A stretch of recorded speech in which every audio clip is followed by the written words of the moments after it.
चलो बच्चों, अब डायरेक्ट और इनडायरेक्ट में असर्टिव सेंटेंस को कैसे चेंज करते हैं मैंने अब तक वो बताया। अब जो नेक्स्ट हमें पढ़ना होगा वो होगा इंट्रोगेटिव सेंटेंस को कैसे चेंज करेंगे। यानी कि अगर कोई क्वेश्चन मार्क वाला सेंटेंस लिखा होगा इन्वर्टेड कॉमा के अंदर, इन्वर्टेड कॉमा के अंदर कोई अगर क्वेश्चन मार्क वाला या कोई क्वेश्चन वर्ड लिखा हो, क्वेश्चन सेंटेंस लिखा होगा, तो उसको चेंज करने के लिए रूल्स दूसरे होते हैं। लेकिन उसके पहले मैं तुम लोगों को एक चीज़ और सिखाना चाहता हूँ। हालांकि ये तुम्हारे कोर्स का ही है, लेकिन जब ये चीज़ सीख जाओगे तभी जाकर के तुम इंट्रोगेटिव वाले क्वेश्चंस कर सकते हो। ठीक है, तो अब सबसे पहली बात जो मेरी सबसे प्रथम थी वही फिर से है कि कोई भी सेंटेंस हो उसमें हमेशा एक ही रूल लगता है, और वो रूल है SVO। कौन सा है? SVO, यानी कि सब्जेक्ट वर्ब ऑब्जेक्ट। कोई भी सेंटेंस ले लो, सभी में पहले सब्जेक्ट आता है, फिर वर्ब आती है और फिर ऑब्जेक्ट आता है। बस एक चीज़ है कि जो वर्ब होती है उसके दो हिस्से होते हैं।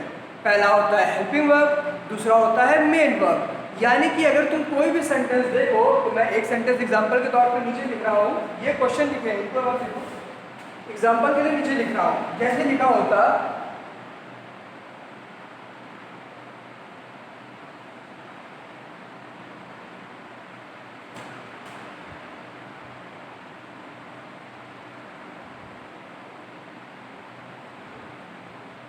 लिखा हुआ है Arun was playing football, Arun was playing football. अब तुम बस एक बात को गौर करो कि जो मैंने बताया सेम वही चलता है। Subject, helping verb, main verb, object. ये एरो लगा है, मतलब कि सेंटेंस में पहले सब्जेक्ट आएगा, फिर हेल्पिंग वर्ब आएगी, फिर मेन वर्ब आएगी, फिर ऑब्जेक्ट। तो देखो मैंने सीक्वेंस में लिख दिया है कि मैं हमेशा ऐसे लिखता हूँ। ठीक है, तो subject, helping verb, main verb, object, यानी कि subject, helping verb, main verb, object. तो देखो यहाँ पे अरुण सब्जेक्ट हो गया, वॉज हेल्पिंग वर्ब हो गया, देखो वॉज आया, हेल्पिंग वर्ब हुई कि नहीं, फिर इसके बाद क्या आना है? Main verb. तो प्लेइंग जो मेन काम होता है वही मेन वर्ब होता है, जो मेन काम होता है वही मेन वर्ब होता है। तो प्लेइंग लिखा है जो कि मेन वर्ब हो गया। इसके बाद क्या आना है? ऑब्जेक्ट। देखो ऑब्जेक्ट यानी कि फुटबॉल आ गया। ऑब्जेक्ट जो पकड़ सकते हो, वस्तु, उसी को तो बोलते हैं। तो कोई भी सेंटेंस हो अगर वो एक्टिव वॉइस में है तो उसके लिए हमेशा एक ही रूल तुमको याद रखना है कि पहले सब्जेक्ट आएगा, फिर helping verb, main verb, object, SVO बोलते हैं। ठीक, मैं इसको रब कर रहा हूँ, देखो सेंटेंस में वही चीज़ लग रही है। ये है क्या? S, ये है हेल्पिंग वर्ब, ये है मेन वर्ब और फिर ऑब्जेक्ट। तो SVO, subject, helping verb, main verb, object. Subject ये पूरा वर्ब हो गया और फिर ये ऑब्जेक्ट का पार्ट हो गया। इतना समझ में आ गया होगा तो अच्छी बात है। अब इसके बाद मैं दिखाता हूँ। इस चीज़ को मैंने यहाँ लिख दिया है, ठीक है, क्योंकि मुझे यहाँ क्वेश्चन लिखने होंगे। तो जब भी रिफर करना हो, देखना हो, तो यहाँ लिख लेना subject, helping verb, main verb, object, ऐसे चलता है। ठीक, अब यहाँ पे तुम्हें दो क्वेश्चन दिए गए। अच्छा, पढ़ना क्या है? How to change interrogative sentence into assertive. यानी कि कोई भी क्वेश्चन वाला अगर सेंटेंस दिया है, देखो क्वेश्चन मार्क वाले सेंटेंस दिए हैं कि नहीं दिए हुए, तो इनको किस तरह से हम लोग नॉर्मल सेंटेंस में लेके आते हैं, असर्टिव में कैसे लिखते हैं। तो करना क्या होता है, जो भी इंट्रोगेटिव क्वेश्चन होता है, इंट्रोगेटिव सेंटेंसेस होते हैं, उनमें ये वाली बाजी पलट दी जाती है। मतलब subject, helping verb, main verb, object. यहाँ पे जरा मार्क करके देखो,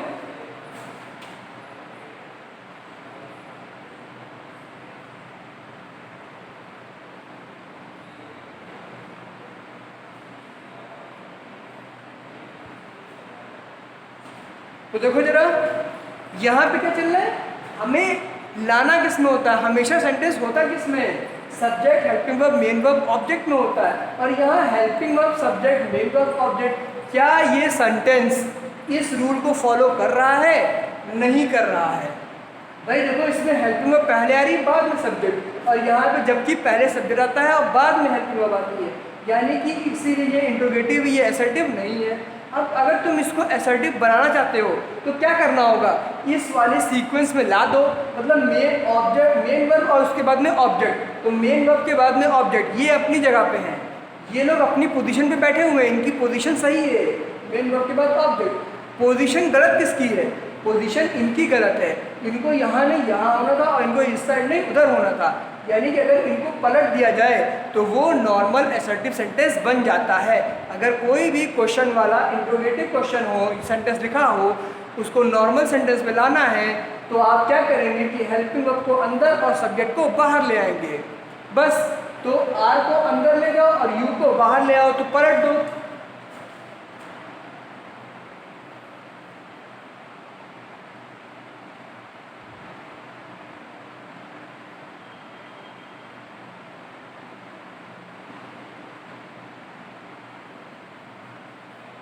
देखा हो गया कि नहीं हो गया? अब देखो subject helping verb main verb object, subject helping verb main verb object sequence हो गया कि नहीं हो गया? उसी तरह से यहाँ पे भी वही था, ये हेल्पिंग वर्ब इनको पलटना है तो हो जाएगा दे हैव गॉन,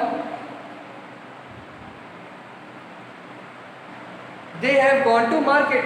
ये क्वेश्चन मार्क हट के फुल स्टॉप लगेगा, ये इस बात को याद रखना।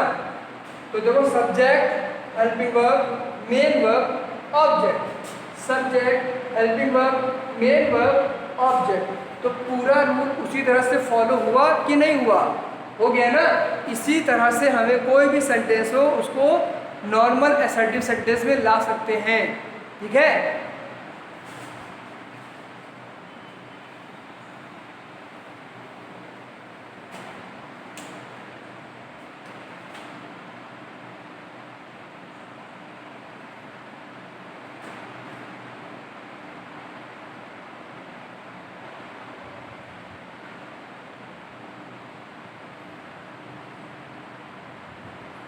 अब ये क्वेश्चन दिया है वर, WERE लिखा है, were you reading a book. अब इसको जरा सही करना है। अब अपने आप एक बार ट्राई मारो, वीडियो को पॉज करके करो। अब देखो मैं बताता हूँ कैसे करना है। पहले तुम मार्क करो, देखो ये है हेल्पिंग वर्ब, ये है सब्जेक्ट, ये है मेन वर्ब और ये यानी helping verb subject main verb object. इनमें से कौन सा ऐसा है जो अपनी जगह पे नहीं बैठा है, अपनी जगह से हिल गया है? सब्जेक्ट तो देखो ये है, फिर हेल्पिंग वर्ब आ रहा था, फिर मेन वर्ब और फिर ऑब्जेक्ट। ये दोनों अपनी जगह पे है, ये दोनों अपनी जगह पे नहीं है, तो इनको पलट दो, अपने आप नॉर्मल हो जाएगा। जैसे ये इधर और ये इधर।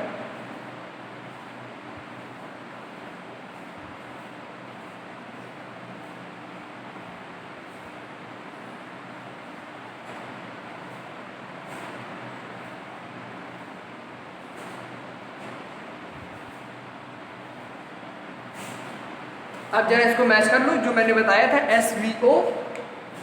देखो subject helping verb, subject helping verb, main verb object, main verb object. हो गया कि नहीं? और देखो सेंटेंस एकदम नॉर्मल हो गया। ये देखो were you reading a book लिखा हुआ था, इसको you were reading a book में चेंज कर दिया है। तो इसी तरह से कोई भी सेंटेंस तुमको दिया गया होगा तो उनको तुम्हें अपने आप चेंज करने होंगे। मैं कुछ क्वेश्चंस और इसमें लिख दे रहा हूँ, वो आप लोगों को करके मुझे देने पड़ेंगे।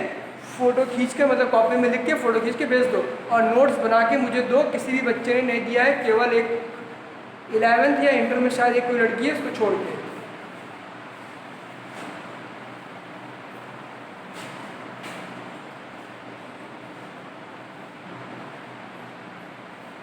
अच्छा एक चीज़ और है, पहले इसको बता देता हूँ, क्वेश्चन में तो भेज दूंगा।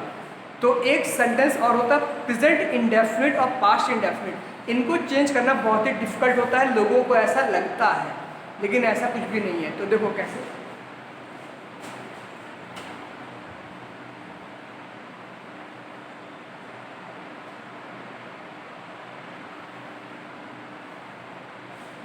ये 3 ऐसे वर्ड हैं जिनको देख लेते हैं लोग तो हाइपर हो जाते हैं, सोचते हैं बहुत बड़ा क्वेश्चन आ गया, जबकि ऐसा कुछ भी नहीं है।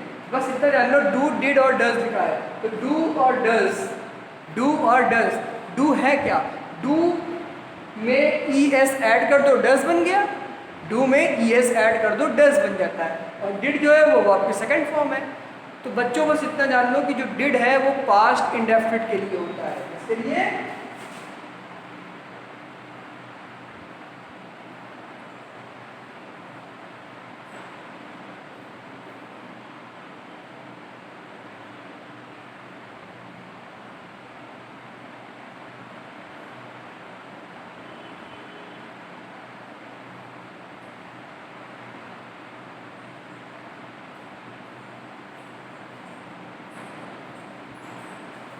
ठीक है, यानी कि जो डिड होता है वो भी पास्ट इंडेफिनिट के लिए है, तो पास्ट के लिए डू जो है वो प्रेजेंट इंडेफिनिट में, और डज है वो भी प्रेजेंट इंडेफिनिट में। ये दोनों प्रेजेंट इंडेफिनिट में और ये पास्ट में। डज को यूज़ करते हैं तब जब हमारा सब्जेक्ट सिंगुलर होता है, जब हमारा कर्ता, काम करने वाला इंसान सिंगुलर हो, नाउन सिंगुलर हो, तब हम डज का यूज़ करते हैं। अगर हमारा सब्जेक्ट प्लूरल होता है तो हम डू का यूज़ करते हैं। अब मैं कुछ पॉइंट लिख रहा हूँ या मैं ओरल बोल दे रहा हूँ, और उस ओरल जो मैं बात बोलूँगा, जो बात को मैं बोलूँगा उसको आप अपनी कॉपी में लिख लीजिए, वही नोट्स हैं। नोट्स और कुछ होते नहीं, हवा से आसमान से नहीं टपकेंगे आकर के, जो मैं बोल रहा हूँ वही नोट्स है। तो मैं अभी जो बोल रहा हूँ देखो,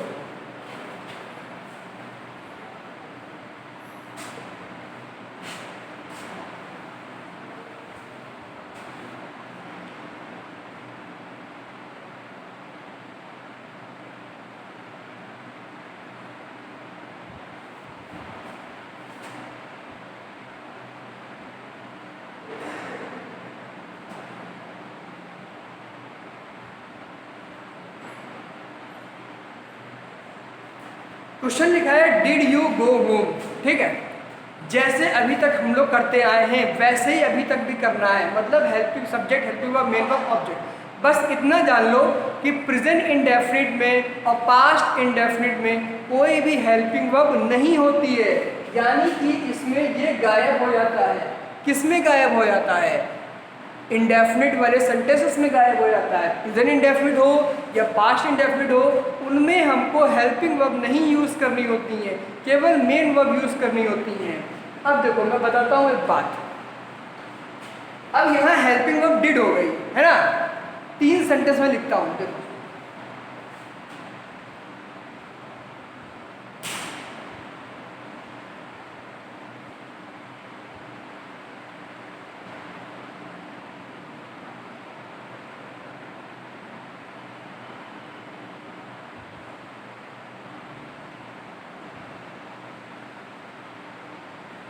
अब कुछ बच्चों के दिमाग में एक बात आ रही होगी कि सर आपने यहाँ डू यू किया, यहाँ डिड यू किया, यहाँ पे डज ही क्यों कर दिया? क्योंकि डू जो है वो प्लूरल के साथ लगता है। मैंने अभी बताया था जहाँ पे सब्जेक्ट ज़्यादा हो, यानी कि सब्जेक्ट प्लूरल फॉर्म में हो। सब्जेक्ट प्लूरल है, यू जो है वो प्लूरल होता है, यू प्लूरल होता है, और ही जो है वो सिंगुलर है, इसके साथ में डू नहीं आ सकता। ही, शी, इट के साथ में कभी भी डू नहीं आता है, डज आता है, इसलिए डज लिखा गया है। अब तुम उस पर गौर ना करो, इधर देखो। 3 सेंटेंस लिखे हैं, तीनों में तुम्हें करना क्या है कि हेल्पिंग वर्ब, ये तीनों है क्या, हेल्पिंग वर्ब का काम कर रही है। जब हेल्पिंग वर्ब अंदर जाएगी, भाई पहले के जो सेंटेंस थे उसमें हेल्पिंग वर्ब को अंदर लाते थे और आराम से सेंटेंस अपना पूरा हो जाता था। लेकिन जो प्रेजेंट इंडेफिनिट का सेंटेंस होता है या पास्ट इंडेफिनिट का सेंटेंस होता है, उसमें हेल्पिंग वर्ब जब अंदर जाती है तो हेल्पिंग वर्ब तो ला नहीं सकते हैं, वहाँ पे वर्ब में चेंज आएगा। जैसे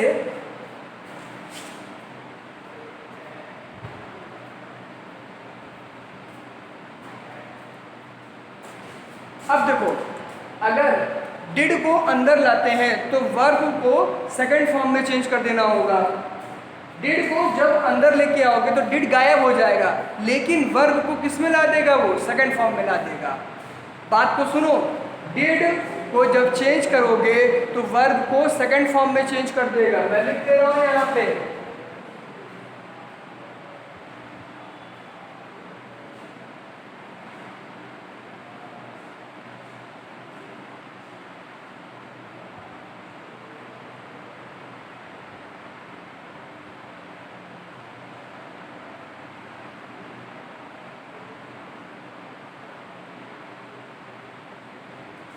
इसका ये मतलब है कि अगर डिड लिखा होगा वो अंदर जाएगा, डिड अंदर जाएगा। जैसे पहले वाले में हेल्पिंग वर्ब वॉज अंदर जा रही थी, वर अंदर जा रहे थे ना, आर अंदर गया था, तो सब्जेक्ट वो चेंज हो जा रहा था। लेकिन यहाँ पे चेंज नहीं करते, इनको जब हटाते हैं, ये समझ लो हटाते हैं, जब डिड को यहाँ से हटाओगे तो वर्ब को किस में कर दोगे? सेकंड फॉर्म में कर दोगे। अगर डज लिखा होगा, डज लिखा है ना, तो डज लिखा होगा तो वर्ब में एस और ईएस ऐड कर दोगे। वर्ब का फर्स्ट फॉर्म और उसमें SES ऐड कर दोगे, तो जो डज लिखा हुआ है जब इसका आंसर लिखोगे तो वहाँ पे डज गायब हो जाएगा, लेकिन वो क्या कर देगा, वर्ब में S या ES जो सूट करेगा वो लगा दोगे। और जो डू होता है जब इसको अंदर ले जाते हैं तो नो चेंज, कोई भी बदलाव नहीं कर रहा है। अब देखो क्वेश्चन,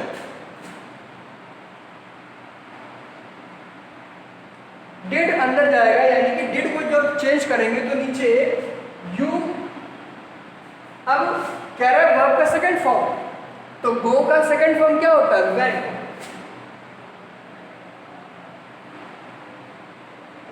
ठीक ऐसे करना है, यू वेंट होम, क्या किया, गो को वर्ब की सेकंड फॉर्म में कर देंगे, क्योंकि डिड जो है वो जाता है तो वर्ब को सेकंड फॉर्म में चेंज कर देता है।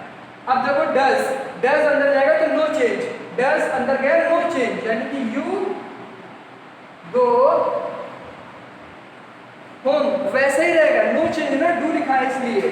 अब डज लिखा होगा अगर डज, तो वर्ब की फर्स्ट फॉर्म में एस या ES लगा दोगे, तो ये हो जाएगा डज, तो अंदर जाएगा, यानी कि ये जाएगा तो क्या करें, ये गया तो नो चेंज किया, अब ये अंदर जाएगा तो ही गो में क्या करना है, ES लगा दोगे, गो, ये देखो ES, वो डिपेंड करता है कि वर्ब एस लेना चाहता है या ES। जैसे कि प्ले वर्ड है तो प्ले में ES नहीं आते, केवल एस लगाते हैं।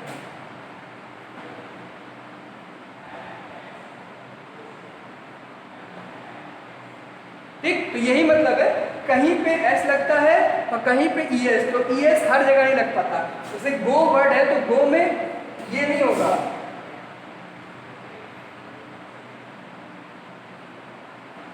ठीक है, देखो यहाँ पे ES नहीं चल रहा, S लगेगा, यहाँ पे ES लगेगा, S नहीं लग सकता, तो वो डिपेंड करता है कि S या ES क्या वहाँ लगेगा। तो जब गो यानी कि डज लिखा होगा अंदर जाएगा तो वर्ब को S या ES में चेंज कर दो, तो ही गोज होम। ऐसे ही सारे सेंटेंस तुम लोगों को करने हैं, कोई भी सेंटेंस हो उसमें डिड लिखा होगा तो चेंज कर दोगे, सेकंड फॉर्म में कर दोगे, डू लिखा होगा तो कोई भी चेंज नहीं करोगे, अगर डज लिखा होगा तो वर्ब में S या ES लगा दोगे, बस वो असर्टिव सेंटेंस में आ जाता है।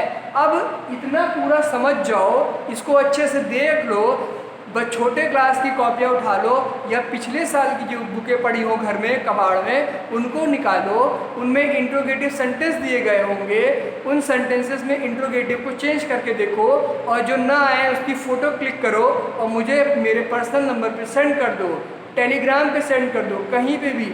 कुछ बच्चे पूछे सर हम लोग क्वेश्चन पूछे कैसे, क्या करके, तो भैया तुम अपनी वॉइस रिकॉर्ड करके भेज दो, अपना वीडियो बना के भेज दो, सर हमारी तो कॉपी पे लिख करके दे दो, कॉल कर लो, कुछ भी करो, लेकिन पूछो तो मैं इसके क्वेश्चन अभी भेजूंगा थोड़ी देर बाद और उनको करके दो, ठीक है।